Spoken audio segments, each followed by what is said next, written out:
চাঁদপুরের মেঘনা নদীতে জাহাজের ৭ খুনের প্রকৃত রহস্য উদ্ঘাটন, বিচারসহ বিভিন্ন দাবিতে দ্বিতীয় দিনের মতো চলছে শ্রমিকদের কর্মবিরতি।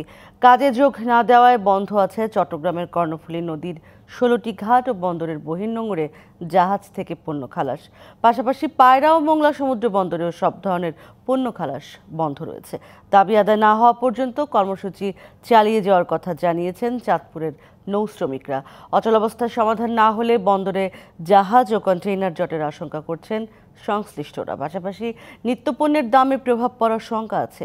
এর আগে চাঁদপুরের মেঘনা নদীতে এমভি আল বাকেরা কার্গো জাহাজে ৭ খুনের ঘটনায় প্রকৃত কারণ উদ্ঘাটন, জড়িতদের শাস্তি ও নিহতদের প্রত্যেক পরিবারকে ২০ লাখ টাকা ক্ষতিপূরণ দেয়া সহ নৌপথে নিরাপত্তার দাবিতে বৃহস্পতিবার অনির্দিষ্টকালের কর্মবিরতির ডাক দেয় বাংলাদেশ নৌযান শ্রমিক ফেডারেশন। তবে যাত্রীবাহী নৌযান এই কর্মসূচির আওতামুক্ত রয়েছে।